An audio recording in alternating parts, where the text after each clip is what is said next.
All right, episode 7 of Harrison Talks Pod. Welcome or welcome back. If it's your first time joining me, my name is Harrison Rich. This is my podcast.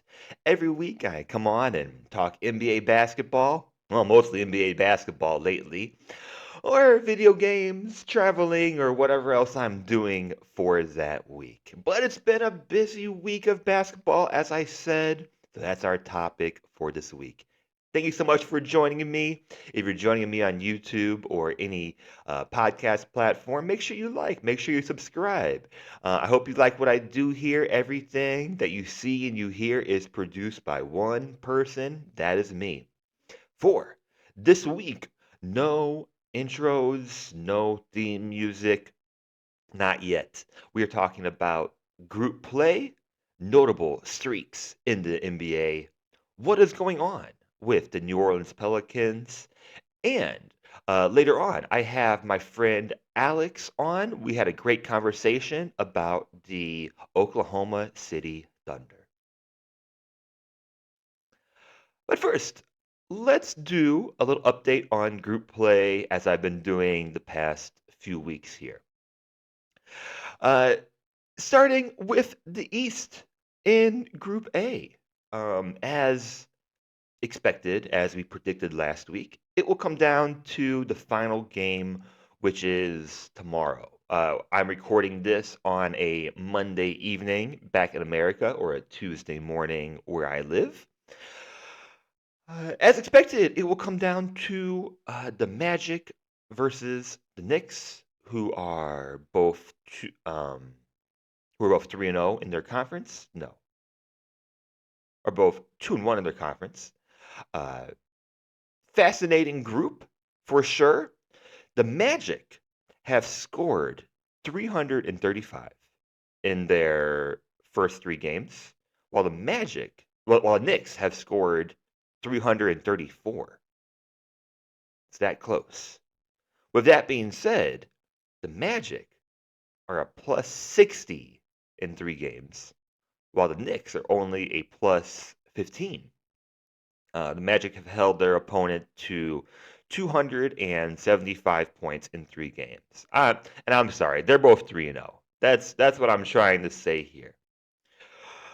If it is a close game for the Magic, there's a good chance the Magic make it in either way, since they are uh, a plus 60 currently, and they would be 3-1. So, wow.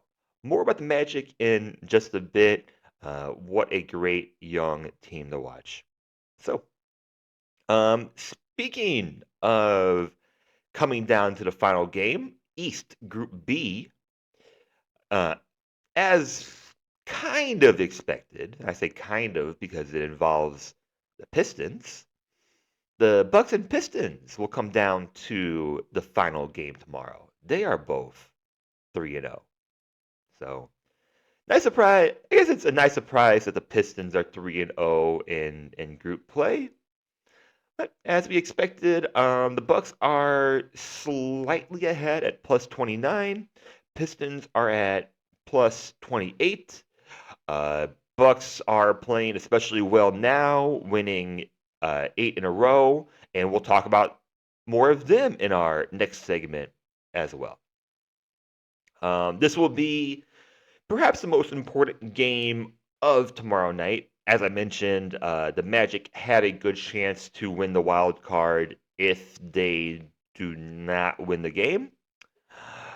But this one, especially, um, the the Bucks and the Pistons, whoever loses this game could very well be out of it altogether. All right. Let's see. Uh, the Hawks have clinched. Here we go. The Hawks. They've had a very memorable start to their season. They have clinched Group C. While they lost to the Bulls in Game 3, they defeated the Cavs in Game 4, so they have gone 3-1. They also defeated Celtics in Game 1 and the Wizards in game 2. So while the Hawks are currently 10 and 11 and have had some pretty bad losses this year, including losses against not so good teams.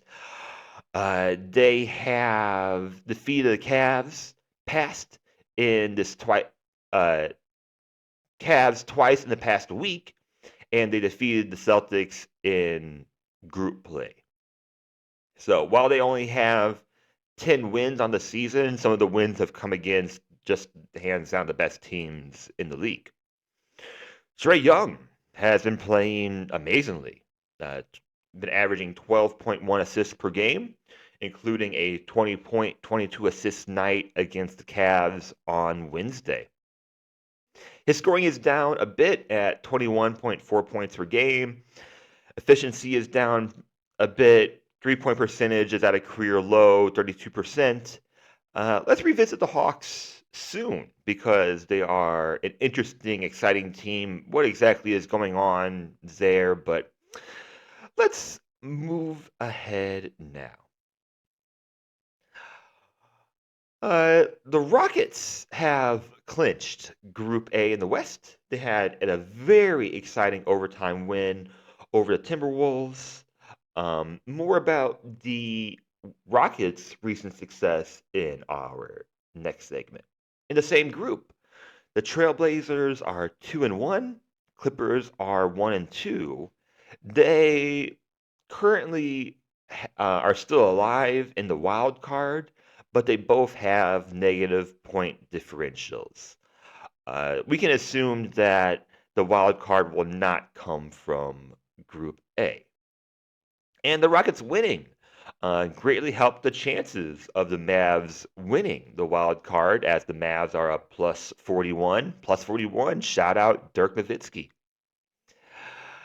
West Group B. I will talk about West Group B more with my guest Alex in our next segment or our next half of this podcast. But to summarize, in West Group B, there are 3 teams still in contention at 2-1, which are the Spurs, the Thunder, and the Suns. Spurs defeated the Thunder and play the Suns next. Thunder defeated the Suns, so the Thunder are currently second. All of these 3 teams have positive point differentials. Jazz and Lakers are eliminated. Lakers were 9-0 in NBA Cup games until losing the last 2, and they are now gone. In the last group, West Group C, Warriors have clinched. They defeated the Pelicans and have clinched at 3-0 because they also defeated the Mavericks, who are at 2-1. Mavericks, as I mentioned, are plus 41. They will be playing the Grizzlies next, who are playing great basketball right now. And although the Warriors clinched and are 3-0 in group play games, they've lost the last 4 games. Haven't won a game since group play. So we'll talk about them more now because now we're going to move into, I'm going to call it a lightning round. But we'll see how quickly I can get through all of this because, yeah, sometimes I talk too much. But I have 1, 2, 3, 4, 5, 6 teams that have notable streaks, good or bad, in the NBA. And since we ended with the Warriors, it's fresh in my mind. Let's talk about the Warriors. Do Warriors lack accountability overall after a 4-game losing streak? And this is in reference to Steve Kerr being in social media again, in reference to what he told the media about how the Warriors started out very good, everyone loved them. Now they're losing 4 games in a row, everyone hates them. I think it does lack accountability, but I won't read too much into the social media backlash. Let's entertain that idea for a moment, though. So let's see. In the last loss against the Suns, they had a 13-man rotation, and they played 10 players in the fourth quarter. Jonathan Kuminga scored 8 of his 12 points in the fourth quarter. I did not see the end of this game. It's hard for me to tell if it's an actual overreaction. This is their fourth loss in a row for them to go 12-7. So I guess overreactions are valid at that point after starting 12-3 and then losing 4 in a row. Before that, they had a 12-man rotation in their previous loss to the Thunder, and they played 10 players in the fourth quarter. They were without Steph Curry, and they had plenty of bench production. They are still leading the NBA in bench scoring by quite a bit.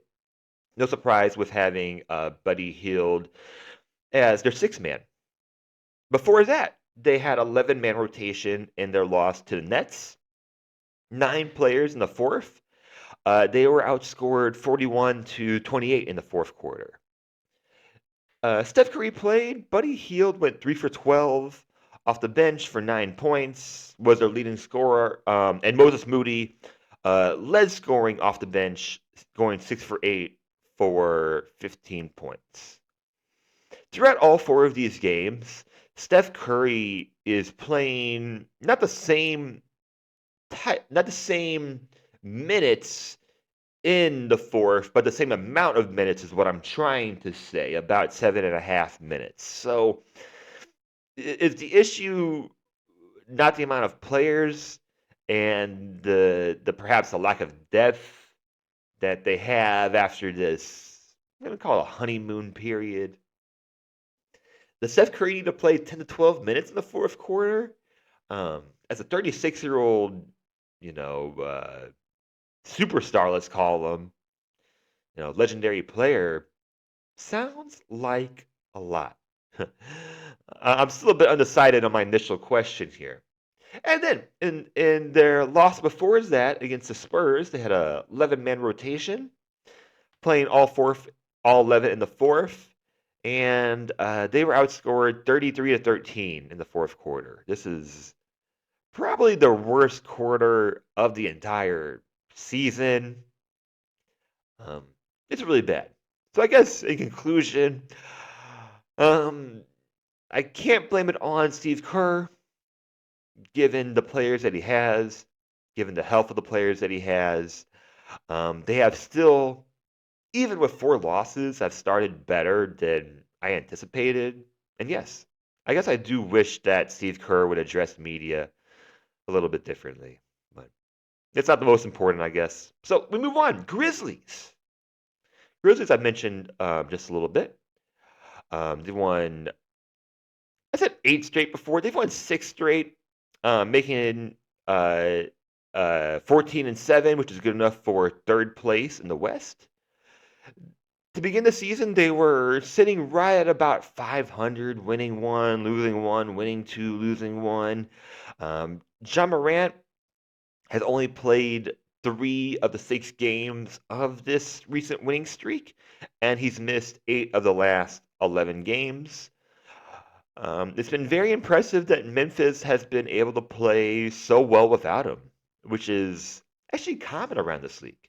You see Thunder without Chet Holmgren, Magic without Paulo, which we'll talk about coming up. Missing star or superstar players and staying afloat. Grizzlies have been able to find lots of offense through their depth. 7 players and almost many more that have double figures. Jaren Jackson is leading all scoring with 22.2 points per game. Other players in double figures. Ja Morant, of course. Desmond Bane, Santi Aldama, Jalen Wells, Scottie Pippen Jr., Zach Edey, who I still think is overachieving. Jay Huff. Sorry. Jay Huff is averaging 9.6. Marcus Smart, 9.4. Jack LaRavia, 8.7. Luke Kennard, 7.3. Brandon Clark, 6.7. They have 7 players in double figures. They could easily have 9 or 10. So amazing. Just amazing production, a lot of effort, a lot of buying in on defense from this team. One of the best defensive teams to start the season. They are first in assists. No surprise when you hear numbers like this. 30.7 assists per game. They are second in offense at 121.7 to the Cavs, and they are third in rebounds at 47.9. If you're hearing a dog bark, there's fireworks going on outside now. In the last few weeks, they've become one of the most fun teams to watch, for sure. Moving on to the Houston Rockets. If I had a hometown team, this might be the number one team I would not want to play against right now. They had a really impressive win. Uh, it is now last night against the Thunder. They are now 15-6, second in the West. They won their last 3, including an overtime win against the Sixers and a group stage overtime win against the Timberwolves to clinch their group at 3-0. They've won 10 of their last 12, and they haven't lost 2 games in a row all season. This team is rolling. Fred VanVleet led scoring against the Thunder with 38 points. There are 7 players for the Rockets in double figures, and there is still no player averaging 20 or more. Jalen Green, leading scorer at 19.8. So, wow. Wow. Good and bad there. Not mentioning too much about their 3-point woes. They are the worst 3-point percentage team in the league. There's plenty of optimism there with how well they are playing, despite me saying that. So let's move on. Lakers. Gonna try to not spend too much time talking about the Lakers. They won 6 in a row. Previously to go 10-4, but since then they have gone 2-6 in their last 8. They did defeat the Jazz yesterday, 105-104. The Jazz, which just keep playing competitive basketball despite maybe what the front office wants them to do. I don't even know. But this is the Lakers segment. They had one of their best starts for a Lakers franchise in the past 20 years. There were more eyes on them than ever with having, Bronny James come into the league, with having JJ Redick come in as a head coach. But they're on a similar pace to last season with Darvin Ham. So we'll see how things work out. It's still, for my expectations, better than what I anticipated. 12-8 is good enough for 5th in the West in a very, very competitive conference. They lost their last 2 group stage games, which means they are eliminated. As I mentioned, they were 9-0 in NBA Cup games before this. In the last game, they were missing many players: D'Angelo Russell, Christian Wood, Austin Reeves, Jackson Hayes, Jared Vanderbilt. So, was it a honeymoon period? Is the honeymoon period over for JJ Redick and the Lakers? I might not be concerned about depth as much as some people. I still think that this team can compete against the best teams. I'll say in the league, in the West, in the league. I'll say when they are healthy. AD is having perhaps the best start of his career, or the second best start of his career, going all the way back to 2017, 2018. Moving on. The Magic. Wow. The Magic continue to impress without Paolo Banchero. They have won 6 straight. They have won 12 of their last 13. They are 15-7, which is good enough for third in the East, below the two best records in the league overall. Last game against the Nets was very physical, with a Nets team that was missing Cam Thomas, Dorian Finney-Smith, Noah Clowney, Daron Sharp. Ben Simmons exited with an injury, had words for the officials after the game. Next game should be one of the biggest so far against the Knicks for the winner of Group A in the East. They should try to keep it close because they could very well win the wild card if they lose. They are a plus 61 in the point differential. Franz Wagner continues to impress. Again, Banchero has been gone, and hopefully Banchero is back sometime around Christmas.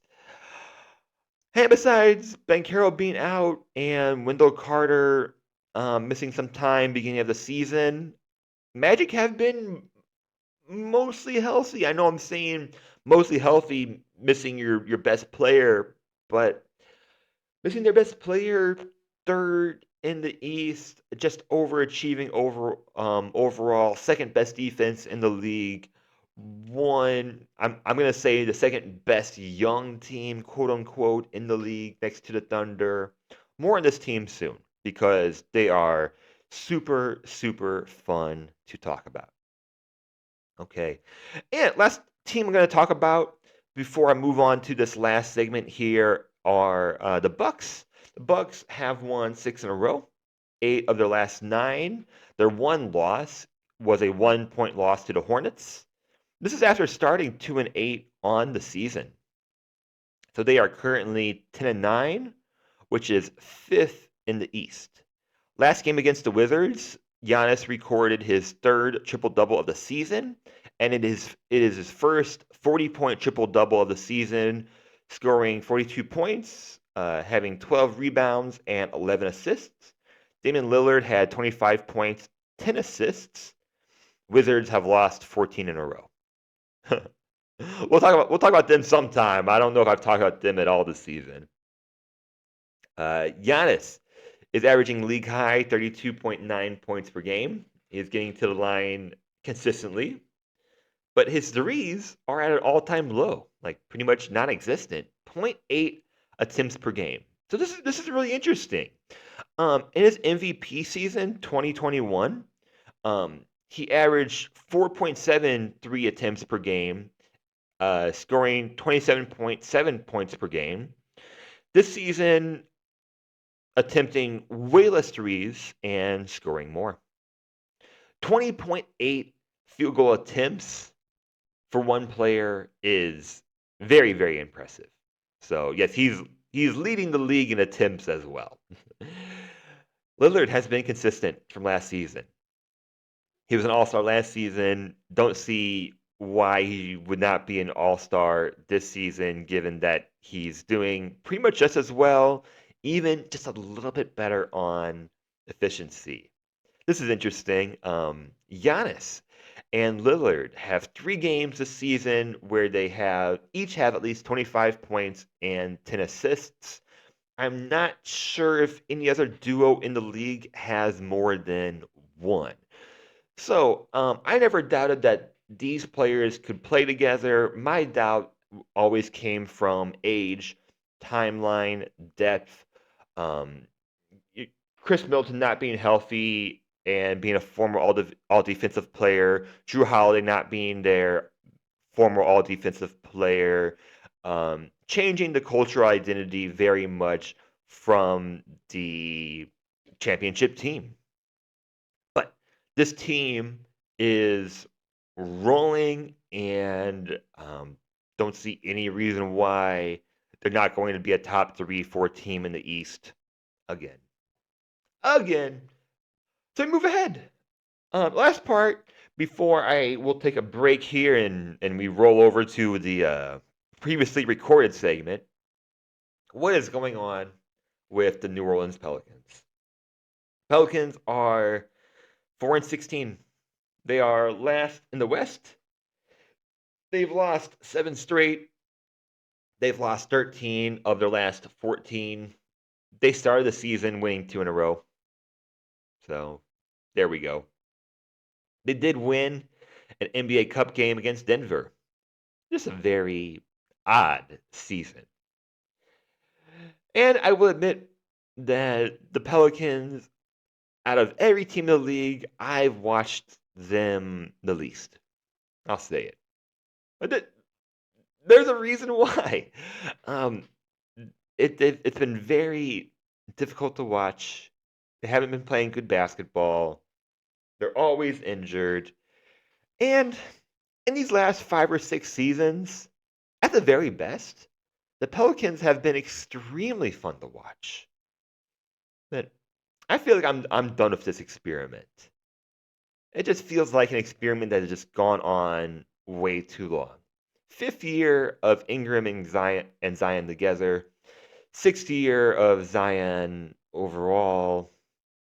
Just not being healthy ever. Not really being healthy ever. Last season was the best, I guess. He did play 70 games last season, but I mean, let's run it back. He didn't play in 21-22 season. He only played 114 games in his first 4 seasons. So what is that? 184 in the first 5?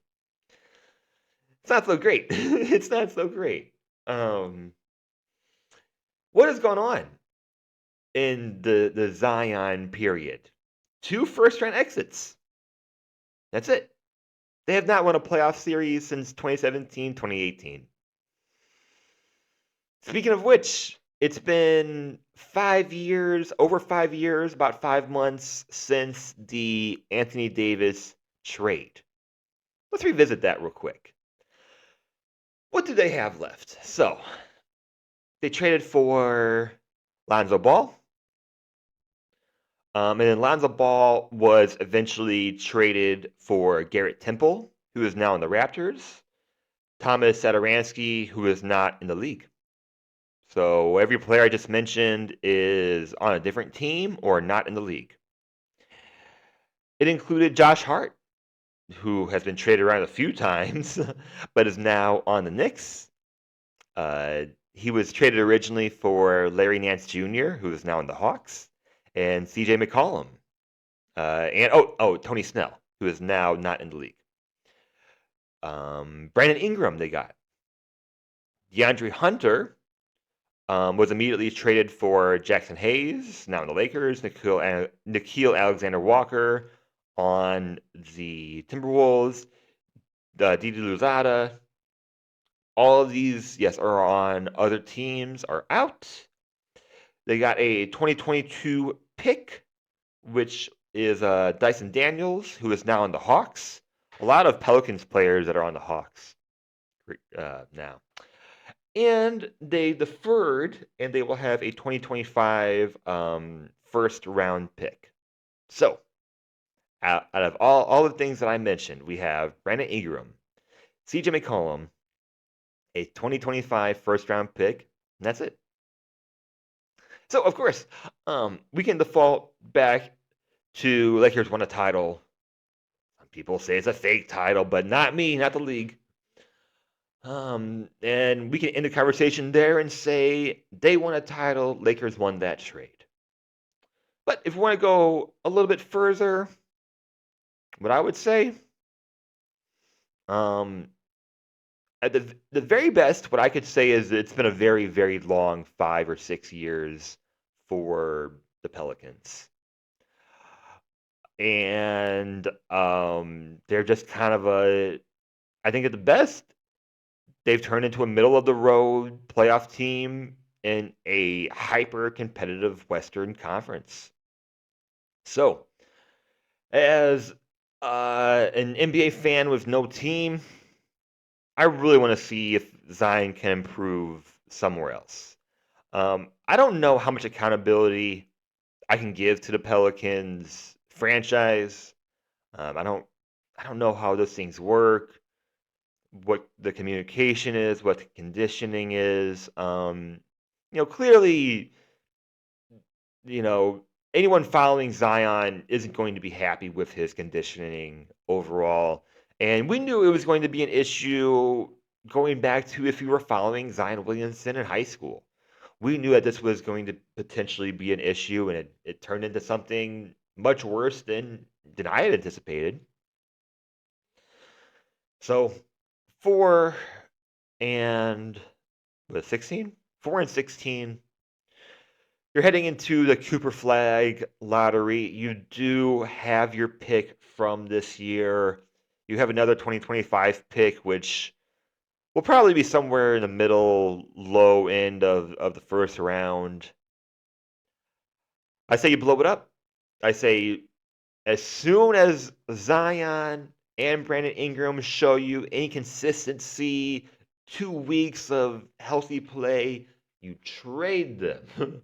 And I hope you trade Zion to somewhere where he's just going to be in a different environment, where he's going to be more encouraged to just be in shape. Put him in Miami or something. Put him in some place that has nice weather and perhaps not as good food. I don't know. Because you should go for Cooper Flag this year. You should blow it up, rebuild. You're not going to do anything in the playoffs if you make the playoffs this year. Go for Cooper Flag, who is the biggest prospect since Victor Wembanyama. So, all right, we'll take a break here, and when I come back, we are with my friend Alex talking about Thunder basketball. All right, Harrison Talks Pod. We are back, and I'm recording this out of order. So for me, this is a Monday evening, late Monday evening after I worked. And for my guest, it is a Monday morning back in America. And I am so excited to be joining with me today, my good friend Alex. Alex, how are you doing today? I am doing just fine. How are you doing today, Harrison? Hey, I'm doing great, and it's been a great Monday here and a great Monday, or I guess rather Sunday of basketball.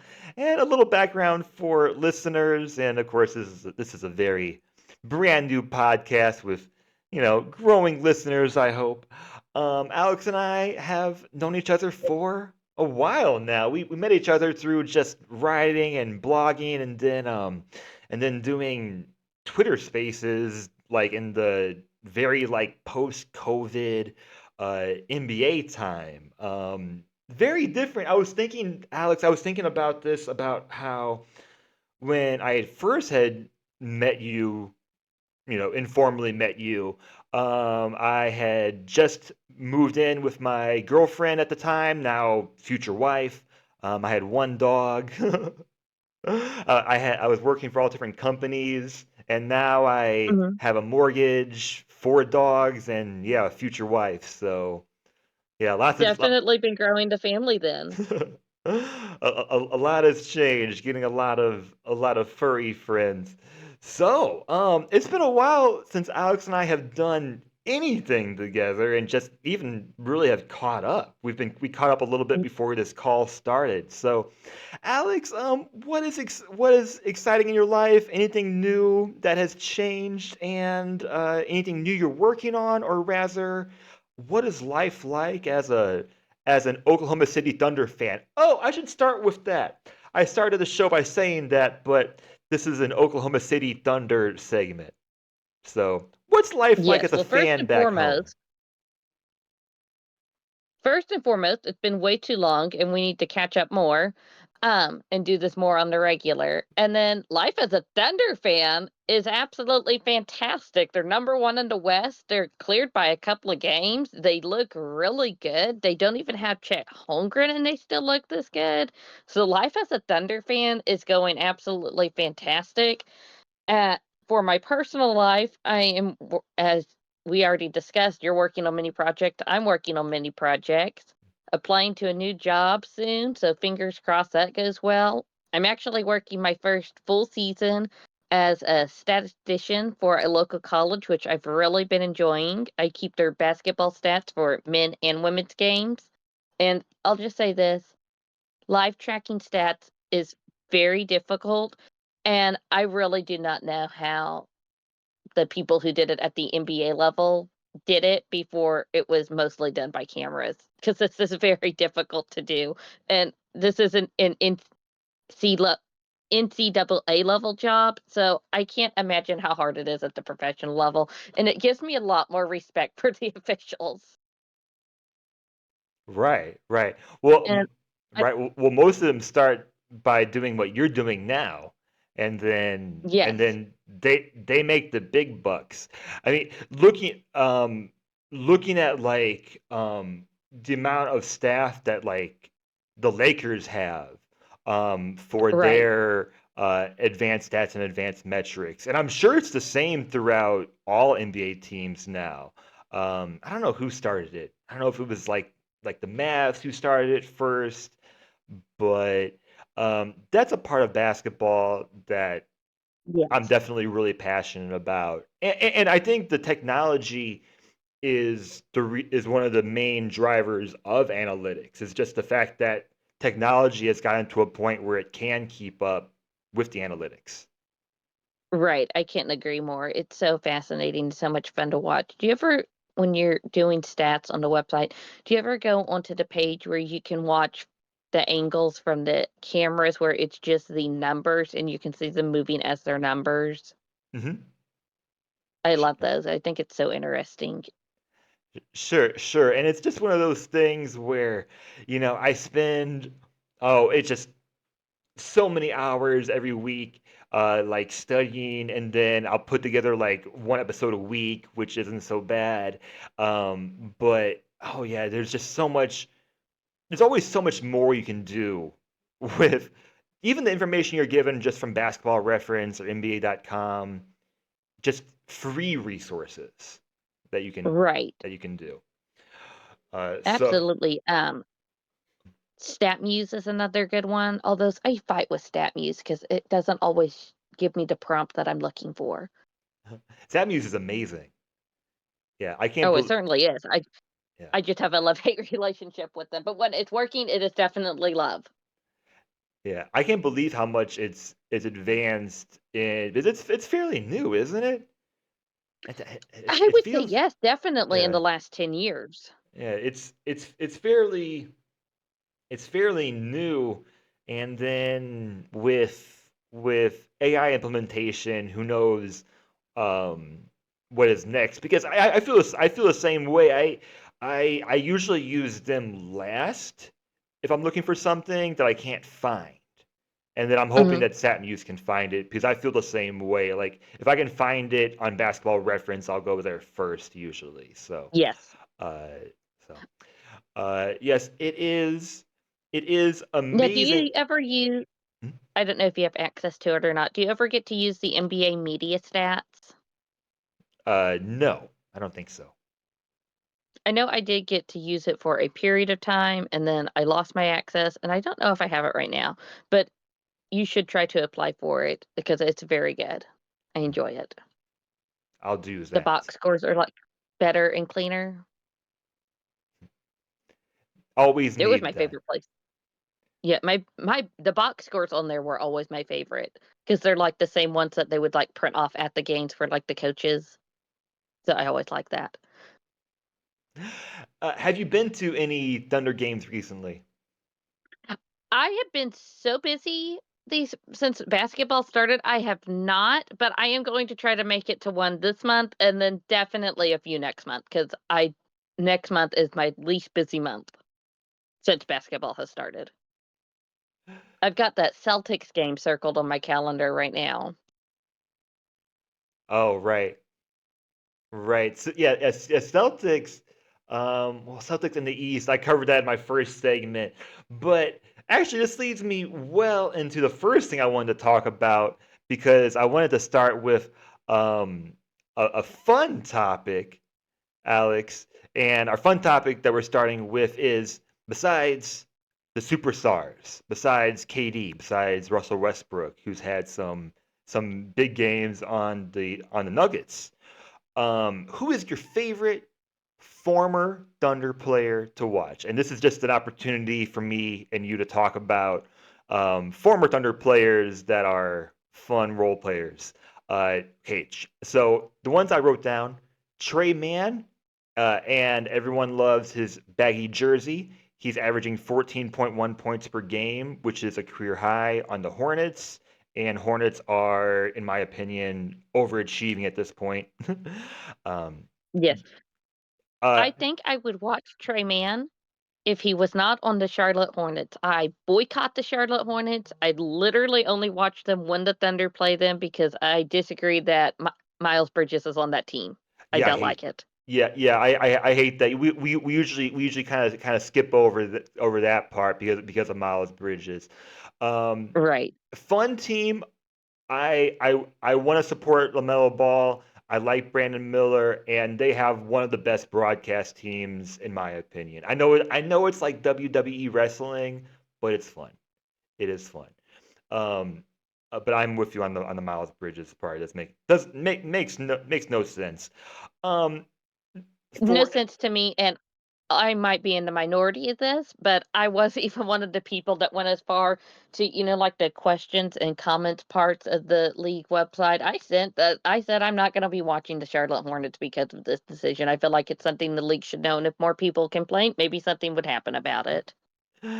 Yeah, if from a mediocre team for a above average role player, but we move on. Speaking of teams that are not overachieving, Jeremiah Robinson Earl on the Pelicans, What only happened with the Pelicans this year is so sad. I yeah. can't believe I'm glad that I was so busy I didn't end up, sending out my list for where there were standings because I had the Pelicans significantly higher than last. Yes, me too. 7.5 points per game, which is a career high on 21 minutes played. Started four of those games. On a team that is the opposite of that, Ty Jerome on the Cavs, 11.8 points per game, career high. On a very not sad Cavs team. I have two more. I can't say the name right. Vic Krejci, who's been on the Hawks the last Beat three. Krejci. Has been on the Hawks last three seasons. I don't know, 2.9 points per game. And then my pick, which will be no surprising to you, Lindy Waters the third on the Warriors has started 8 of 17 games played, career high 5.9 points per game. Started a lot of these games recently that the Warriors have lost. And Yes. side note, there's someone named Lisa Waters who's following me now on Twitter after because Mhm. I tweet about Lindy Waters at least once a week. Um, I'm I'm not sure if that's Lindy Waters' mom, but I Is think it it's his sister? I know he has a sister. I'm pretty sure it's someone in Lindy Waters' family because I looked at her page and it's Lisa Mhm. Waters and it's just Lindy Waters content. And I and I Very interesting. I probably post about Lindy Waters more than anyone on Twitter. That's funny. It Um, started it started as a meme, but mhm. I legit think that he fits in the Warriors really really well. So Alex, who is your pick or who did I forget? I would add to that list. He doesn't play anymore, but who definitely would have been on that list for me would have been Andre Robertson. I loved him when he was here. It was so sad his injury happened the way it did. And what I always liked to tell people is that they never won a playoff series until recently without Kevin Durant. Well, they also never won one without Andre Robertson because they Mhm, missed his defense. mhm. Because Ah, for the majority of those years, he was not playing. He was always hurt. that's Um, true. I would also add to that list Cameron Payne Hmm. because I had a love-hate relationship with him, and I do enjoy watching him now. I'm not 100% sure where he's at. I couldn't name it off the top of my head, but he is fun to watch. And he doesn't get to play a lot, but I still enjoy watching Steven Adams whenever I get to see him play. I feel like he is an all-time Thunder fan favorite. Yeah, yeah. I'm waiting for him because he's on that red hot, as you know, because you watched it last night. Rockets team, I and did watch that disaster last and night. and Rockets are just crashing boards. They're first in defensive rebounds. They're first in offensive rebounds. and like you're gonna add Steven Adams to that. Like, okay, that's Okay, that seems pretty nice. I have I still don't trust the Rockets yet. I think it's past PTSD with them because I'd picked them to go further than they did, and I think they went out in the first round. But I have a question for you. They asked it last night on the Thunder post show on their radio network, I believe. And I will ask you the same question. Are you ready? Okay. If you had to bet your next paycheck to double it, that the Rockets will be playing in a 7-game series come April, or you just get to keep your regular paycheck that they will not be playing in a 7-game series, which one would you do? Do I get to include like if they win the play-in? Yes, as long as they're playing in a 7-game series. Oh, sure. I think they're going to be a top 8 team. Like I I think they'll be top 6 or they'll win the play-in. If I had to bet one way or the other. I don't love their depth, so I think if they had one injury, like Sangoon misses, say, a month and a half, I think that could knock them into the play-in, and I don't know if I trust a team that young in the play-in to guarantee come out, so I will just stick with my money. Yeah. I I just mean, I don't trust wouldn't. them. I guess if I had the option, I guess I wouldn't go with it. But it would more be on the fact that I think the West, unsurprisingly, is the best I've ever seen. It just creeps along, gets better and better. For example, the Yes, it's Rockets. giving me PTSD to the year Yeah. where the Thunder missed the playoffs when they won 50 games. Right. I just think teams like the Rockets are 1 or 2 years ahead of schedule, no matter where they end up Yes, this year. yes. Much like how the Thunder for a while were ahead of schedule, and that kind of leads us into another segment I wanted to do. Um, but yeah, I'll finish this part by saying though that going through Thunder rosters, NBA just needs to expand, and I They want. really do because just leading back into your previous topic of Thunder players, those were all players that the Thunder could not keep because they were the 12th man, the 13th man, the 15th man. They were outside of the rotation, and the majority of those players are playing a contributing role on the team they are on. So it's absolutely crazy the amount of talent that the Thunder have had on their roster just in recent years.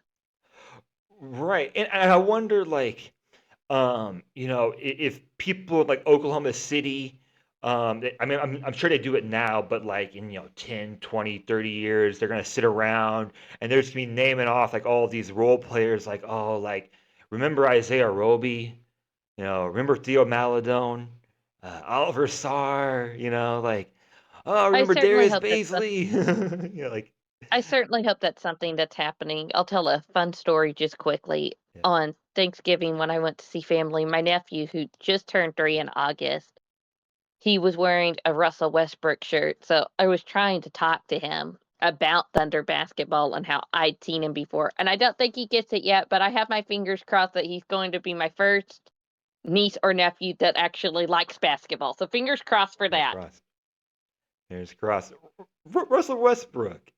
I mean, just what can you say? Overall, good guy, right? Oh, Just he's such a good guy. yeah, just such a good guy. He Yeah, just recently invested over $10 million in the soccer stadium here. I want nothing more. It'll make my NBA fandom if he comes back here to play his last year for basketball. Even if he's not really playing, even if it's like a Udonis Haslem, Nick Collison, Twilight career thing, where it's basically just an extension of a coach on the bench, but still a player. That would make me so happy if that happens. I want that to happen so bad. it's it's hard to imagine what the end for Westbrook will be because like I can't even imagine what Westbrook is going to look like when he retires. I imagine he's just going to stay in shape. Or maybe Oh, I couldn't maybe he starts imagine it any lifting other way. more, like maybe gets more like like maybe he starts like eating and lifting more and gets bigger that way. But I can't imagine like Westbrook ever being out of shape, like Right. post career. A thought that makes me feel old is that I know Russell Westbrook, Damian Lillard, Steph Curry, I'm sure there's a good player I'm forgetting. Oh, Jason Tatum, all their sons are roughly the same age, so if they go on to play in their father's footsteps, like some NBA father-son duos have, that I literally have watched those because of social media, got to seeing those kids when they were literally babies, and I'll get to be watching them if they decide to go on to play in the NBA, and I think that's gonna be very exciting because 'cause they're all roughly the same age. Mhm. Sure. Jason Tatum's from St. Louis, and I have friends who didn't coach him, but coached at the same high school as Jason Tatum. And of course, Oh, he that's so exciting. he won a championship last season, and one of his schoolmates, Kachuk, Matthew My Kachuk, coolest That's so w- interesting. My won the coolest and most related NBA and player encounter is that I lived one city over. I am from Moore, and Trey Young is from Norman. But if I would have lived in Norman, we would have went to high school, or I guess which part of Norman, 'cause there's like two or three different high schools in Norman.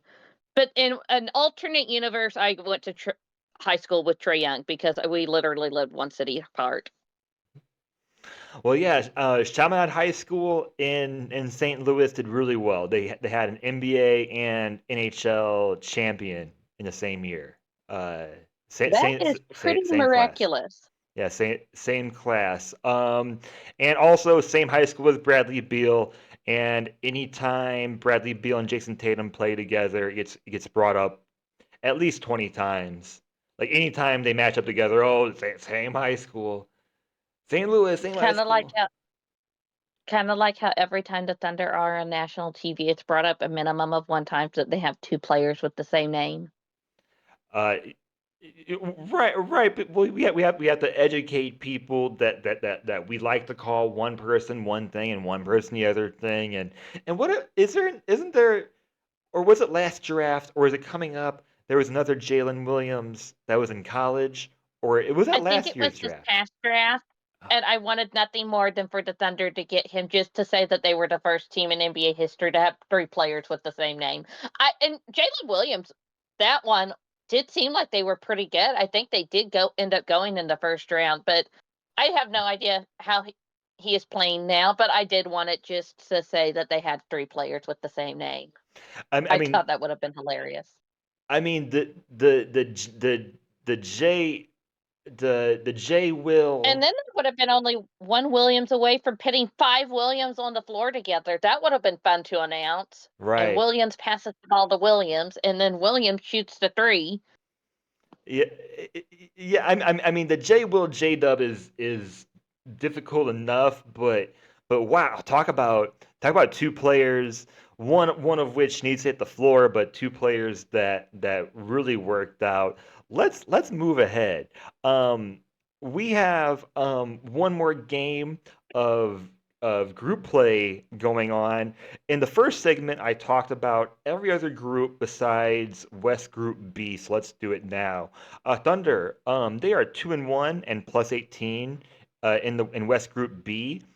Spurs Before are we get deep into this discussion, can I be completely straightforward? sure. I don't care about the NBA Cup. I'm just looking at the regular season implication for these games, and I hope I'm not alone in that. I do feel like some people are getting more into the NBA Cup this year, but it's already gone through a name change. I will not be stunned if they change the name again before it is played next year, and I'm just not invested in it.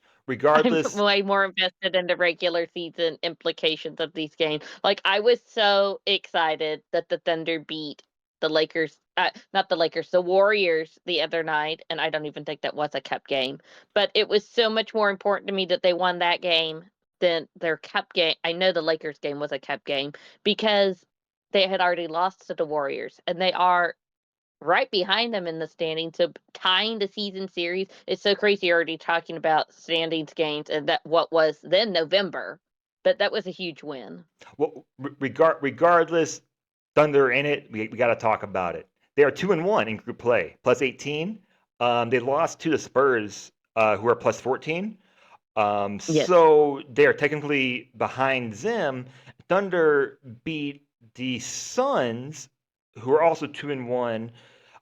So in West Group B, to sum it up, there's three teams that are 2-1: Thunder, Suns, Spurs, and it will come down a lot to this final game. Thunder will play the Jazz on Tuesday. So it's a Thunder are playing Jazz are playing competitive basketball like they always do. And yes, then the Spurs play the Suns. So there's a good chance there that the Thunder could pull ahead, either win the group or yes, they could do wild card, but the Mavs are pretty far ahead at plus 41 if yes. they win their next game. That's all pretty much for the summary that I was going to give. But basically, I wanted to lead it into, because all of these group stage games are in regular season.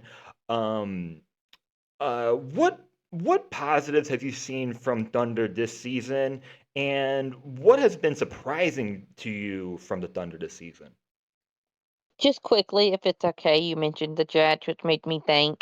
Do you think the Jazz would have been better if they would have just completely bottomed out for a year or two like the Thunder and then tried to build it back up or do it the way they're doing? Because I feel like the Jazz are stuck in purgatory right now. They're not good enough to compete, but not bad enough to get, like, say, a top lottery pick.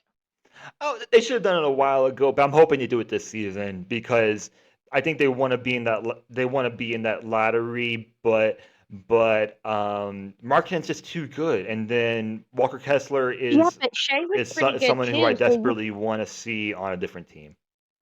Yeah, like I said, Shea was pretty good too. Marketing was still young. I think people underestimated how young he was, where they could have just literally bottomed out everything around him and they still would have had him. So your Utah fans would have still been going to see the team. And then potentially you get a top pick to pair with him and they could have got good really fast. And that's just not the route they went. Yeah, yeah. Jazz just have a certain identity, and it's the city, it's the coaching, it's the system that it's like they and sometimes they're injured, and like they just put Yes. teams out there that they play well together, and it's been 4 or 5 years of extremely fun basket. Like I love watching them play. Every year I love watching them play. Oh, Um, yes. but but they should trade Markkanen and they should let Kessler go to a playoff team because I desperately want to see Kessler like what he would develop into if he was on a team with more veteran presence and that will be in the top six. But Yes. anyways, what for Thunder? What has been surprising to Sorry you for this year? sidetracking there. Yeah. I think what is surprising is their shooting has not been as good. I wasn't expecting it to be as good as it was last year, but it really has not been very good this year. I think the play of Isaiah Joe and Aaron Wiggins has been somewhat surprising. I feel like they might have taken a step back, which I hope is just a slump from both of them because Joe has gotten into slumps before and not just, hey, we got paid more. Because if they're going to continue to slump, I feel like we could see the Thunder potentially move them. Not now, Mm, I don't even think this season, but potentially the off season, depending on how the season goes. And obviously, if they go on to begin playing better and they go on to win the championship, you probably don't make a lot of moves. But I think that's been somewhat surprising. And then surprising in the positive way is after Holmgren went out, they've just continued to roll. And I thought they would struggle somewhat, but there's just so much depth there. And I cannot preference this enough and stress this enough what a good coach I believe that Mark Dagnall is. And I believe over the coming years, as we see We know Popovich will be leaving soon. Hopefully not sooner rather than later, because I think him having the stroke was very unfortunate. I wish we could have continued to see him coach as long as he wanted. I hope this doesn't force him out. I hope we will be able to see him coach a game again. But I think that Dagnall has the opportunity to solidify himself as one of the top 5 coaches in the league if he has not already done that. I mean, I think if we whip around the league and look at all 29 other coaches, I think it's difficult to pit. He's definitely in the top 10 in my opinion, but is he in the top 5? Are there 4 coaches you can 5 coaches you can definitively say is better than Dagnall? I think it's difficult at this point. Mhm.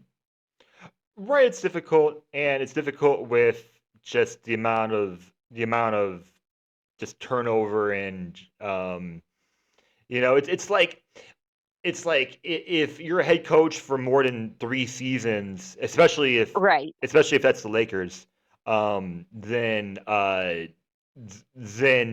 that's like more than like an average head coach. So congratulations, like you lasted longer right. than what an average would be. But no, probably in the top five, in a top 10. It's really funny how like there's this huge comparison I see between the Thunder, who are the best defensive team and just one of the best or the best young team in the league in the West, Mhm. who are missing Chet Holmgren and just continue to roll.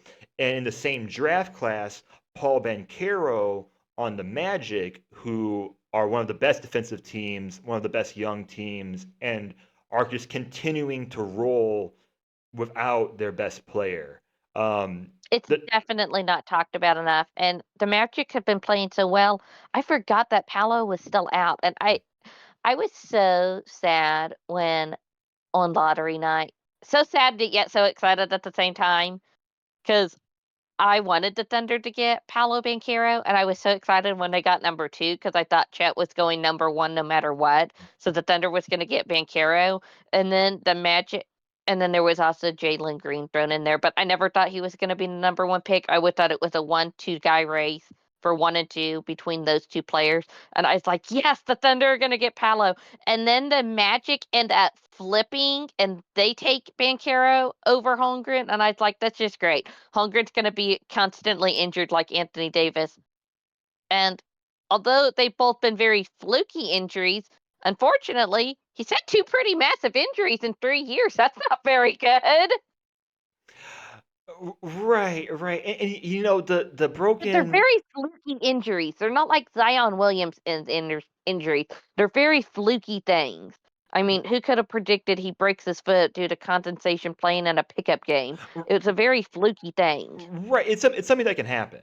It's Right, something it's something that can happen, and if he's smaller or if his frame's bigger, maybe he's not out for an entire season. But also at the same time, it just made sense. It made sense at the time to be like, okay, like do we want him to come back in that first year right. at 20 years old.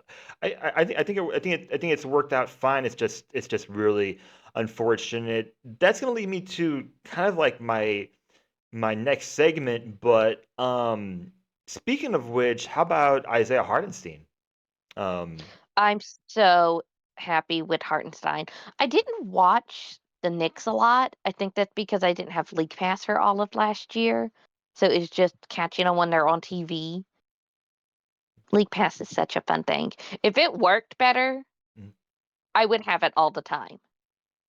But it works, I would say 75% of the time. And for a streaming service that expensive, it needs to work better, in my opinion. And if there were no blackouts, I would definitely have it because Diamond Sports, Bally Sports, FanDuel Sports, whatever the name they're using at the moment. It's awful. I wish I could just watch the Thunder on League Pass. Um, yeah. I'm not sure how big of a setback the Holmgren situation is. I don't want him to be out too long where it's difficult to readjust to playing with him. I don't want attitudes to start being formed because I feel like the group has such good chemistry and such a good camaraderie. I don't want that to begin affecting things. I feel like if he can get back by mid-February to early March, where they have a month to a month and a half to roll with him and get ready for a playoff push, I think it will be okay. Especially as long as they continue to hold serve in the standings where they're number one, they're doing just fine. And Hartenstein has looked great. I mean, Yes. 5 or 6 games so far. So I mean, After s- after I watched his second game against the Blazers, I mhm, believe that was I the watched second that game one. he Yeah. played. Yes. Or or no, the second I can't remember. The Blazers was the first game, I believe. Either way, whatever after his second game, when I went onto the radio to discuss the game, I said, I do not want to sound dramatic. I do not want to overstate this, but the way he looks and filling the holes that the Thunder had, he literally looks like the difference between them going out last year in the second round against the Mavericks and going all the way to the finals Mhm. and potentially having the chance to win.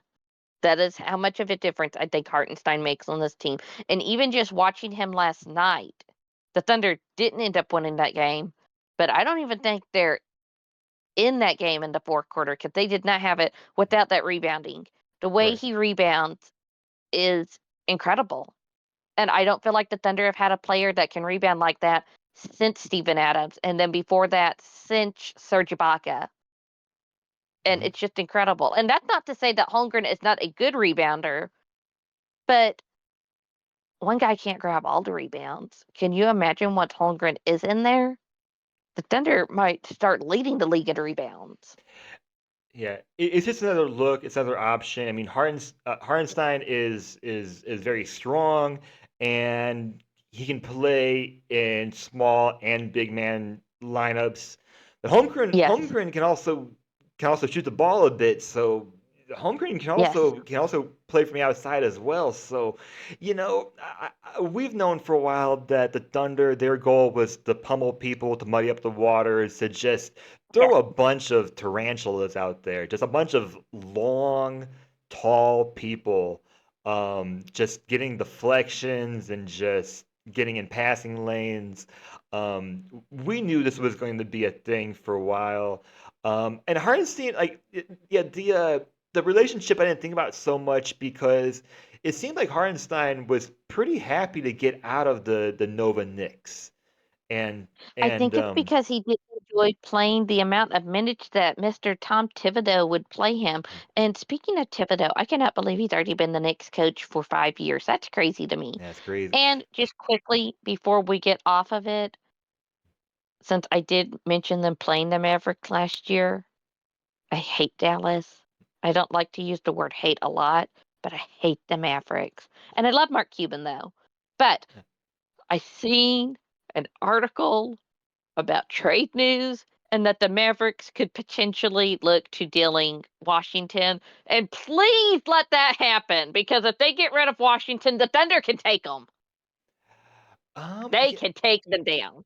And I think that would be a horrible decision, which is what Dallas is known for. So, yes, please do it. Please get rid of Washington. um, I haven't thought about that so much. I don't, I don't know if he's playing as many minutes this year, because Well, I know he does against the Thunder.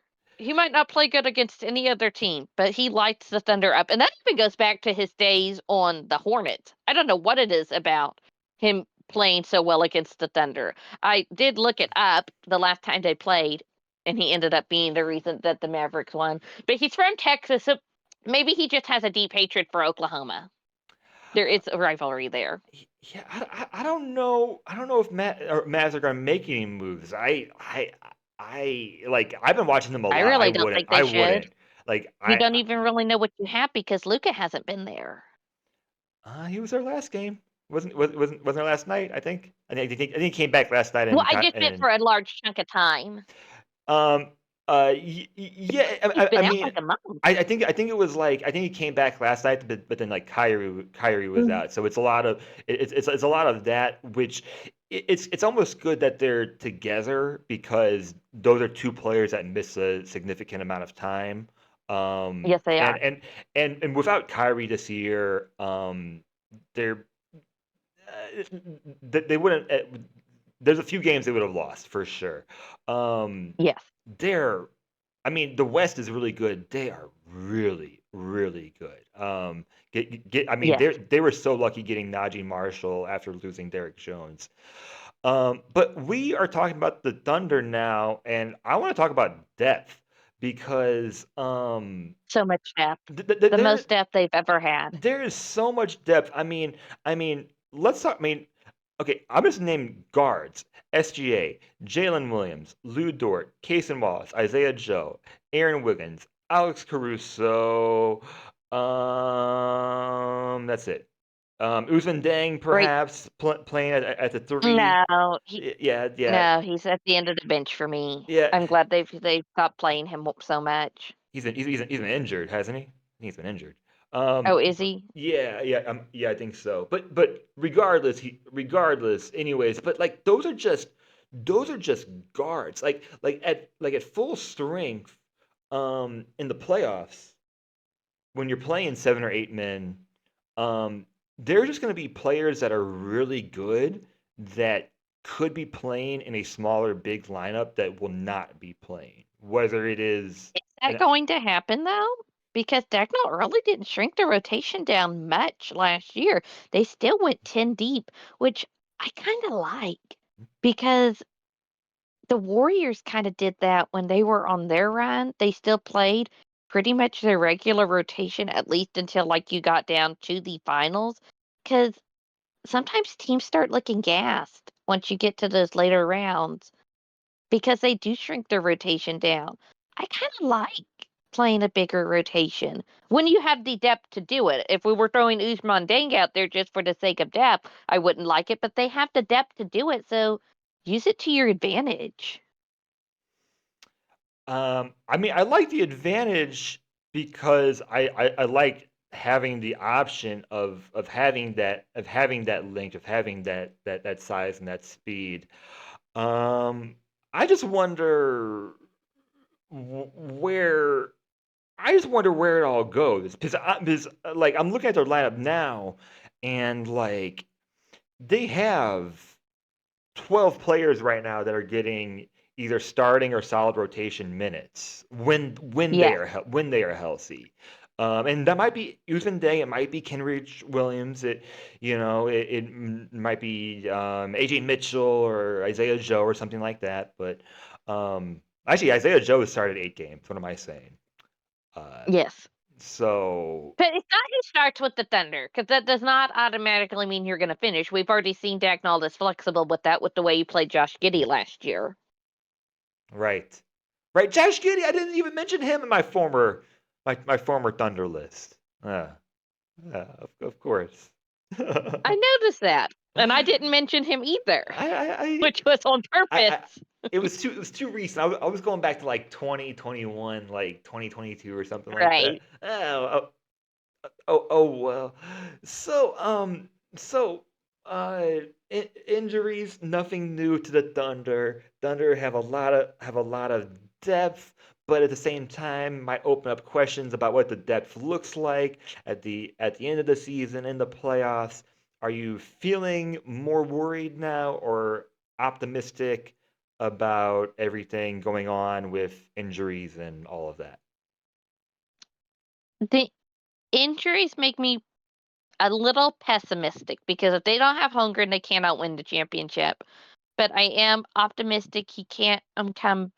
I think I'll have a more definitive answer after we get that update that should be coming probably late this month, early next month to know where he's at. Because if he's not coming back, then I think however they end the year, I mean, unless they like were to fall apart and go into the play-in or go out in the first round.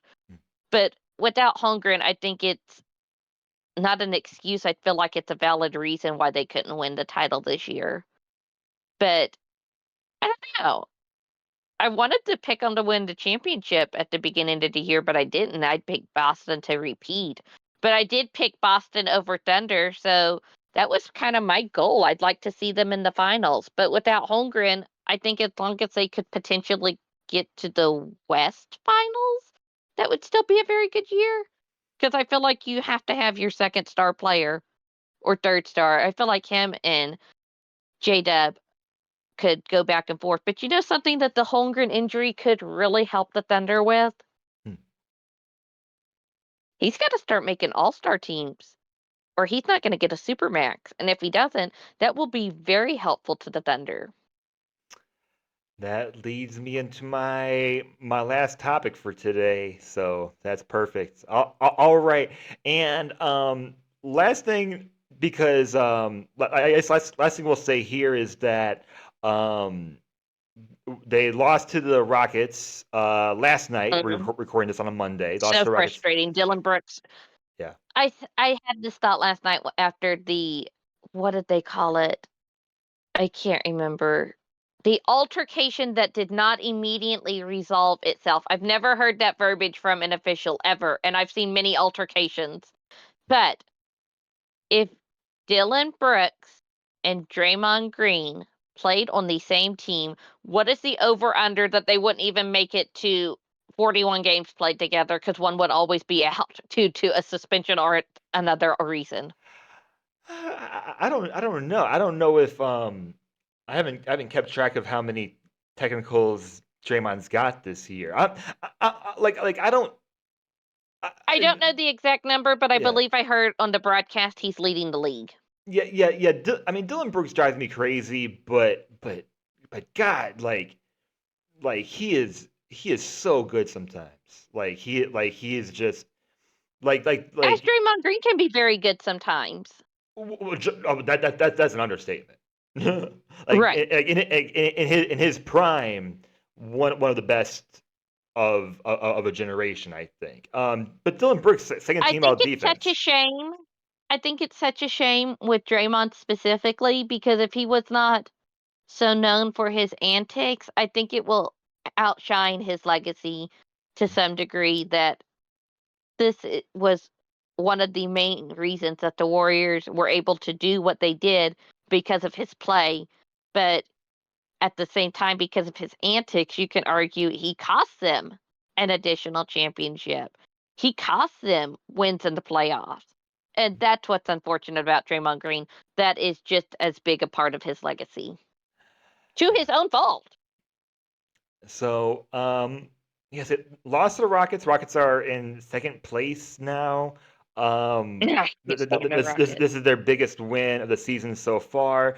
But to finish off Thunder for the season, so far they've only had one digit loss all season, and there have been 9 times where the Thunder have held teams under 100 points, including That's wins so like impressive. they held the Suns to 83 points in My Memphis, in I a pulled group the stage standings game. up.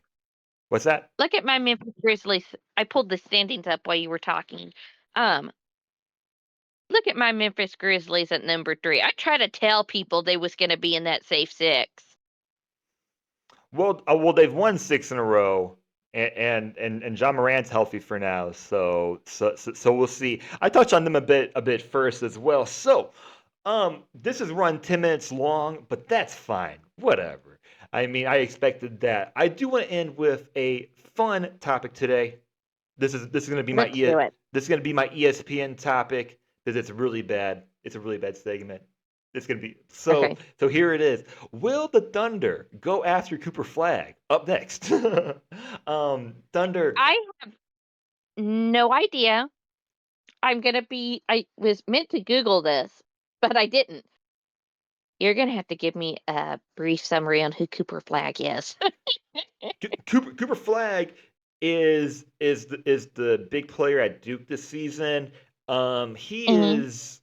He might still be 17 or he's very young. He might just have turned 18. He's either 17 or 18.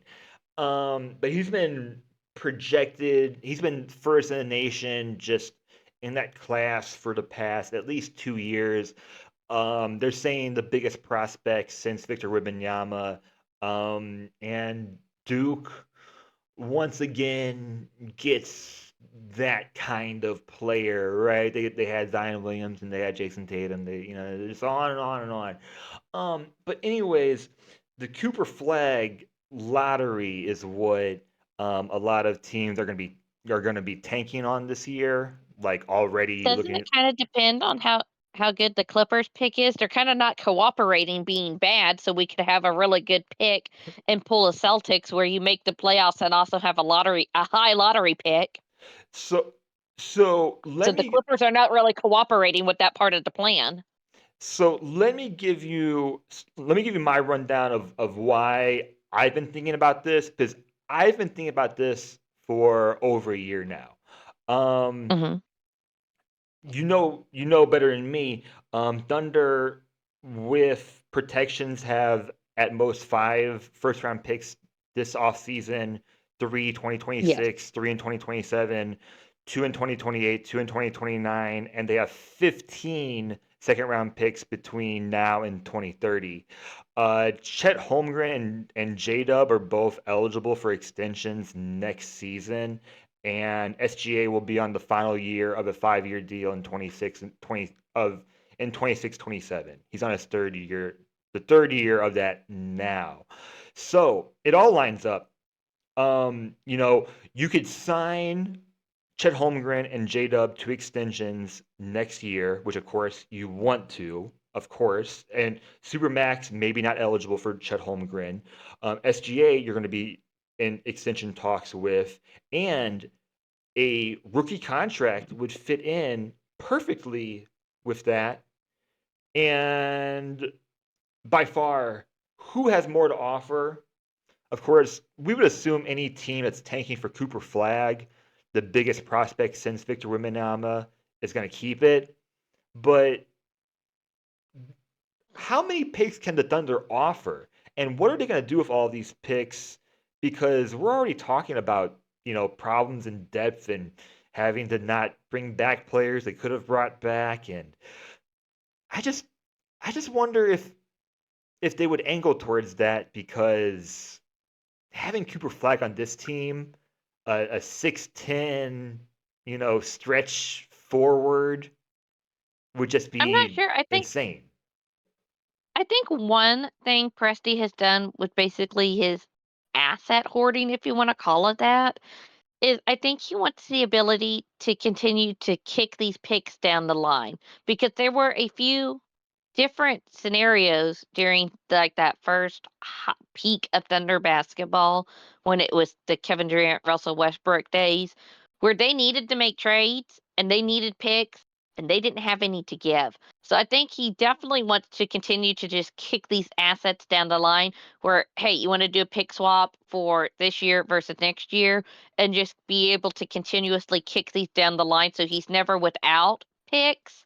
I think is his long game, but I wouldn't be mad at a everyone was like, "Oh, he's hoarding all these assets, he's gonna use them to trade for a superstar." Then he went and drafted he acquired one via trade in SGA, which I think even if you ask Sam Presti at the time he made the trade, "Hey, is he gonna be a superstar?" I think if you give him a truth serum, he's gonna say, "No." I thought he was going to be a star, but, to the degree he is, I did not think when they got SGA he was going to be an MVP contender, and I think he will win an MVP before his career is over. Hopefully with the Thunder. I wanted to win another MVP with the Thunder, but I don't know how they would go about that. Everyone thought they were gonna use these picks to go trade for a superstar, and they really don't need to trade for a superstar. They have one. Holmgren looks like he has the potential to be a superstar.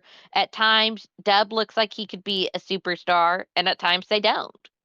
So they don't need to trade for one, that's for sure. I'm happy with what they have. Because the Mavericks went to the finals last year and they only have a duo filled with a bunch of really good role players.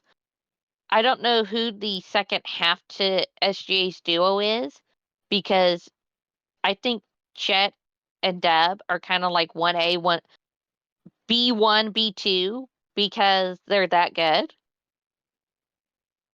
And I think it's a really exciting time to be a Thunder fan. Yeah, it might just be a unique experience where if they go on to win a championship, it's a bit similar to last season, where of course Celtics have Jalen Brown and Jason Tatum, which is like Mhm. 1A, 1B, but they were just overall just the best team overall. You know, I was also thinking back to the year Milwaukee won the championship because obviously Giannis, superstar, which would ensure Shea, superstar.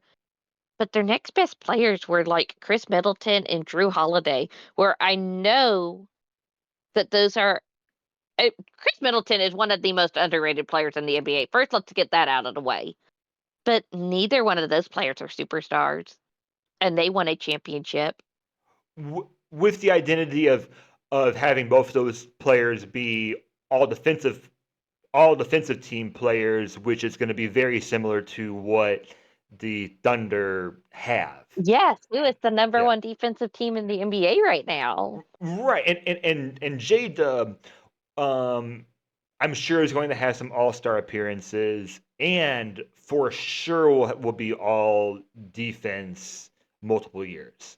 Um, Yeah. there's no doubt Now, about if he that. just wants to start making those after he's gotten his extension, that is totally cool with me. Yeah. Yeah.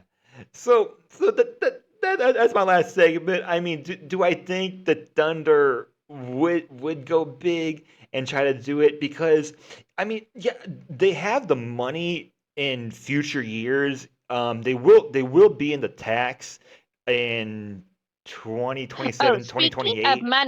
But speaking of money, I do believe the Thunder is already saving money because I heard on the broadcast the other night, which I've literally never heard of an NBA team doing this when the weather is, unless it has to do with weather. I've heard it with teams in the East before when there's been like a blizzard. They chartered a bus when they played the Warriors just to go down to California. And usually they always just fly. So I was like, that's interesting. So I guess every dollar counts in the NBA right now, as it does for many other people. a bus, that sounds like team building.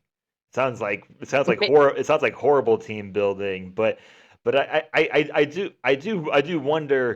do wonder that sometimes. And like and and speaking of which, I never talked about it on here, but apparently Patrick Beverly had an offer from the Pistons when his family lives in Chicago, but he chose to go play Mhm. in but then he chose to play in Israel. Why wouldn't you play in Detroit when your family lives in Chicago? That's what I would have done. I have no idea. Is that where Patrick Beverly is now? He's in Israel, yeah.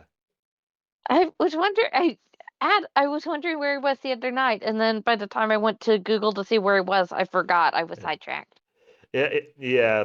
What was it, 5 teams in 4 years, and the last game he threw a ball at a lady and Oh, talked that was awful. and talked horribly to a woman reporter, and I was like, that's it. Like, because like it's like, what team is gonna sign him just so he can do a 5 game suspension? But apparently he had offers. So I'm like, okay, either Patrick Beverly, you're lying about the offers you were given, or Israel made a deal with Barstool Sports and you're playing over there for some reason. I don't, because for obvious reasons, I don't know. I think it's very messy, but I also think it's very hypocritical. You can't speak badly to female reporters and or throw balls at fans, but it is completely okay to be throwing pool balls at your ex-girlfriend's car oh, while her children are in the car. That's totally okay with the NBA. well, yeah, well, we could do a whole pod on this probably, but yeah, Oh, we just completely could. what I mean, the fact that Patrick Beverly wants to work in media but can't have enough Mhm. respect for media, it goes on and Right. on. It just goes on and on. But we I have think it mainly has to do with one was very publicized and one wasn't. yeah, yeah, but we gotta stop there. That's more about other uh, non important Barstool podcast. So, anyways, this has been great. I This know, has I been just gotta throw it in there. I gotta throw it in there. yeah, but this has been great. As I expected, went on longer than I thought. Alex, is there anything that you want to promote now? Anything you're working on? I'm trying to launch a small business, but that's not ready to promote yet. So everything is under wraps. Maybe I'll have something more interesting after when we talk next. Well, I'll definitely have you back on again because there's going to be plenty of Thunder basketball to talk about, and this is going to be me signing off here. I mean, it's still a new podcast for anyone listening. So like, subscribe. I'll have an outro sometime later on, and thank you so much for joining us today. Yeah, sounds solid. Thank you, and I'll see ya.